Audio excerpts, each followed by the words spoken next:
तो चलिए आज हम राजस्थान के इतिहास के बारे में चर्चा करेंगे। और राजस्थान का इतिहास अपने आप में एक बहुत ही गौरवशाली इतिहास रहा है।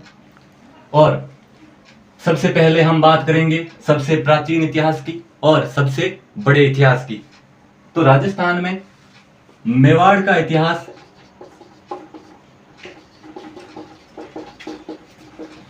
सबसे गौरवशाली व सबसे प्राचीन रहा है।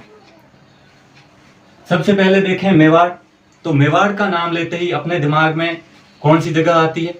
भौगोलिक स्थिति के बारे में देखें इसकी, कौन सी भौगोलिक स्थिति के बारे में। तो सबसे पहले हमारे दिमाग में आएगा या तो चित्तौड़गढ़ या फिर आएगा अपने दिमाग में कौन सा? उदयपुर। चित्तौड़ और उदयपुर ये दो जगह ऐसी है जो हमारे दिमाग में सबसे पहले आती है जब मेवाड़ का नाम लेते हैं। लेकिन भौगोलिक स्थिति में हमें देखें राजस्थान के मैप में तो कुछ और भी ऐसी जगहें थी जो मेवाड़ का हिस्सा थी। कौन कौन सी जगहें थी वो देख लो। एक तो भीलवाड़ा, ये भी मेवाड़ रियासत का हिस्सा था। और राजसमंद, ये भी मेवाड़ का हिस्सा था। और हमको पता है कि जो प्रतापगढ़ का एरिया है या प्रतापगढ़ अपना जो जिला है वो भी चित्तौड़ से अलग होकर ही बना है। तो ये भी मारवाड़ अपने जो मेवाड़ है उसी का हिस्सा था। और हम देखेंगे जब तक मेवाड़ का इतिहास पढ़ेंगे, अगर कोई युद्ध वगैरह के बारे में हो या किसी जगह या स्थान के बारे में हो, वो जगह लगभग इन्हीं से मिली हुई होगी या इन्हीं से होगी। वो जगह या तो चित्तौड़ से होगी या उदयपुर से होगी, इससे ही संबंधित वो जगह होगी। इसके बाद हम बात करें प्राचीन नाम की। मेवाड़ का प्राचीन नाम की बात करें तो मेवाड़ को एक तो मेदपाट कहा जाता था, मेदपाट कहा जाता था, और प्रागवाट कहा जाता था। और भी एक नाम था इसका, सीवी जनपद कहा जाता था। क्या कहा जाता था? सीवी जनपद कहा जाता था इसे। और ये थे मेवाड़ के प्राचीन नाम। फिर इससे आगे हम देखें तो जो वंश था मेवाड़ के अंदर, कौन से वंश का शासन था? तो राजस्थान के अंदर मेवाड़ क्षेत्र पर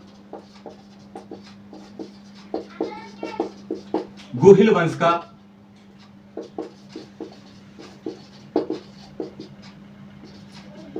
शासन था। और गुहिल वंश के संस्थापक के बारे में बात करें तो उनका नाम था गुहादित्य। नाम क्या था? गुहादित्य। और इसके जो पिता थे उनका नाम था शिलादित्य। और ये गुजरात का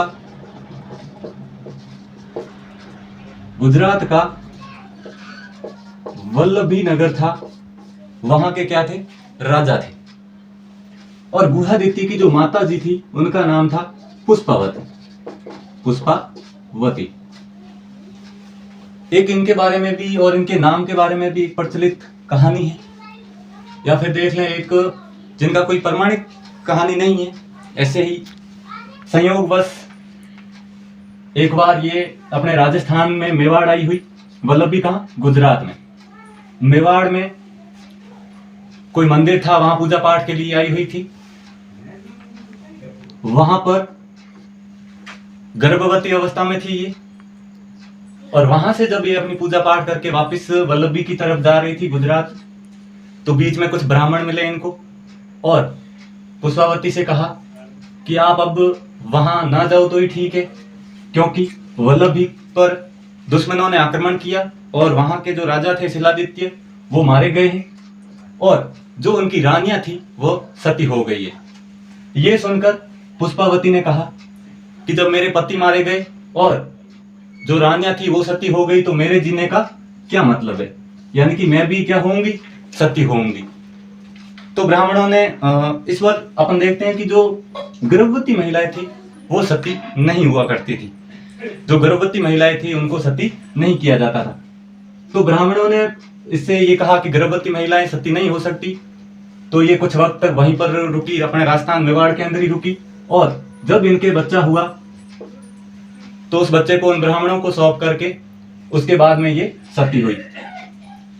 सती हुई तो ब्राह्मणों के पास अब इसका बच्चा था, तो ब्राह्मणों को भी डर लगने लगा कि जो पुष्पावती थी या शिलादित्य था उसका बच्चा हमारे पास है, क्या पता पीछे से दुश्मन आए और हमें मार दे। तो उन्होंने उस बच्चे को एक गुफा के अंदर पाला पोसा, उसे बड़ा किया, और उस गुफा में पालने की वजह से इसका नाम पड़ा गुहादित्य। गुहा मतलब गुफा, उस वजह से इनका नाम क्या पड़ा, गुहादित्य। तो ये कोई एकदम प्रमाणिक नहीं है, प्रचलित कथा है, प्रचलित कहानी है इनकी इसके ऊपर, लेकिन बस याद करने के लिए ठीक है, छोटी सी नॉर्मल सी कहानी आप सबको पता होनी चाहिए। फिर देखते हैं मेवाड़ की राजधानी के बारे में। मेवाड़ की राजधानी थी माध्यमिका। मेवाड़ की राजधानी थी माध्यमिका, जिसे वर्तमान में क्या कहा जाता है, वर्तमान में चित्तौड़गढ़ कहते हैं। क्या चित्तौड़गढ़, चित्तौड़गढ़ कहते हैं।